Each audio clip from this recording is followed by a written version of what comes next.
And welcome back to Atreyu News.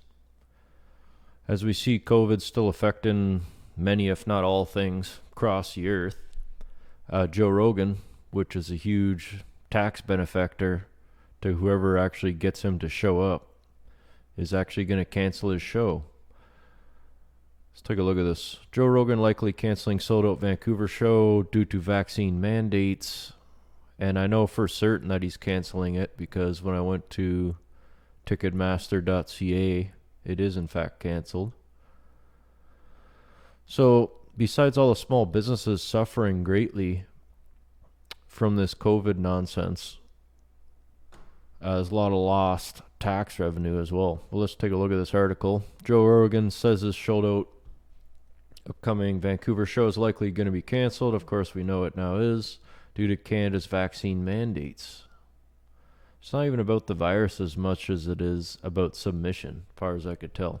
But I should probably say this because I haven't yet, said Rogan during episode 1753 with guest Tim Dillon. My 420 show that sold out in Vancouver, I don't think that that's happening. Podcaster, comedian, UFC commentator was scheduled to perform a 420 show at Rogers Arena on April 20th, 2022. Imagine the crowd, too, just be gigantic. I don't even think I can get into the country, Rogan continued. I don't think I can go, even if I do go. I don't trust that the Vancouver is not going to follow suit with what Toronto did, where they cut capacity to 50%. Rogan has been clear that he is opposed to vaccine mandates, but says he is pro-vaccine. But then he says, I'm not vaccinated. I'm not going to get vaccinated. I have antibodies. It doesn't make any sense, he stated. Ticketmaster confirmed that the show would be canceled and noted that all ticket holders would be refunded. Rogers Arena and Canucks Sports and Entertainment released a statement December 17th announcing new limits and capacity limits due to regulations issued by the government of British Columbia. In May, Rogan spoke out about how Canada is handling the COVID pandemic. Canada's fucked right now, he said in the spring. They're so locked down, I don't understand why they think that's good. I don't understand why they think that's the solution. And I feel the same way. That's what I find strange about people in America that hate it so much. They don't realize that it really is the last bastion of hope in the Western Empire.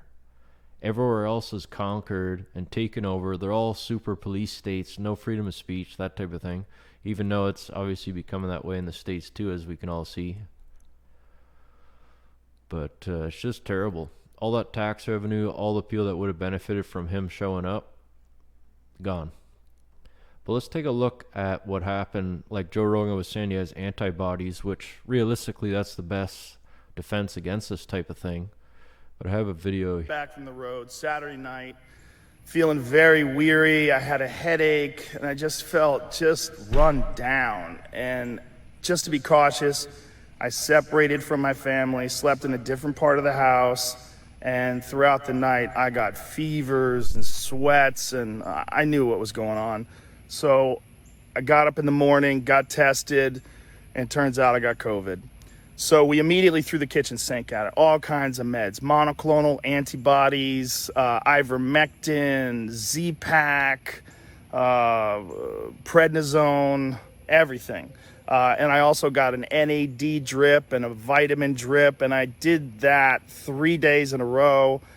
And so here we are on Wednesday, and I feel great. I really only had one bad day. Sunday sucked, but Monday was better. Tuesday felt better than Monday, and today I feel good. I actually feel pretty fucking good. That's the good news. The bad news is we have to move the Friday show in Nashville. It's going to move to Sunday, October 24th. So that will be the new Nashville date. My apologies to everyone. Obviously, there's nothing that I can control. It is what it is. Crazy times we're living in. But a wonderful, heartfelt thank you to modern medicine for pulling me out of this so quickly and easily. And my love to all of you. So like he was explaining, the best kind of weapon to this thing is just staying fit and not eating too much sugar and exercising, but it's stuff that everyone innately already knows. Subconsciously, we all know how to stay healthy. Just few of us really ever want to, especially with the luxuries the Western Empire have created for us. But I just wanted to go over some statistics here at different places just to show like a normality of charts when it comes to COVID cases and that type of thing. So obviously when it started slow, but when it come on strong. And now we're in Vancouver where Joe Rogan just canceled a show. Obviously you see a spike which probably prompted, it prompted him canceling the show. But obviously we kind of see a thing going up and down, this type of thing. Funny enough, right at its peak is when we're testing the most too. And when you get false positives and that type of thing, I mean, does it affect the numbers? I suppose we don't know quite yet, but just wanted to show you another one. Here's California, something similar, obviously not as drastic, but you see highs and lows and spikes in here and there. But when the saying comes to mind, follow the money, I mean, how's this possible? With China, one of the biggest populations on the earth, and they're flatlined, and they stopped putting their case numbers in August 24th. And we're not talking spikes up and down, we're talking flat. And when it comes to mind, follow the money, I think you can read the underlying thing, what I'm saying. Basically, where it came from has the least amount of cases, and how is that possible when Western medicine's supposed to be better than Eastern medicine? Our modern equipment and human sacrifice, it's all better than theirs. Our medical equipment is supposed to be better than theirs, yet their cases are flat, you know. So obviously something's pretty screwed up. But when it comes to COVID itself, I found an interesting article here talking about sugar and exercise, like I was explaining before. We present a hypothesis for increased sugar consumption, the lack of physical exercise, as possible detriments of COVID-19 disease severity by impaired glucose metabolism. Concurring into a syndemic, national data demonstrate that increased sugar consumption, a high daily caloric intake, and low levels of daily physical activity are independent associated with COVID-19 mortality. Further, genetic factors such as variations in the androgen receptor may compound the effects of an unhealthy lifestyle and increase the risk of severe COVID-19 symptoms in some patients. A diet high in sugar in combination with low level of physical activity may increase blood glucose levels and impaired glucose metabolism. Recent data show that patients admitted to the hospital with high glucose levels resulted in increased SARS-CoV-2 viral loads into the vitro. We believe that healthier habits of diet and exercise by improving glucose homeostasis could modulate the individual risk of severe COVID-19 symptoms. So obviously what they're saying is stuff that, like I said, we already innately know.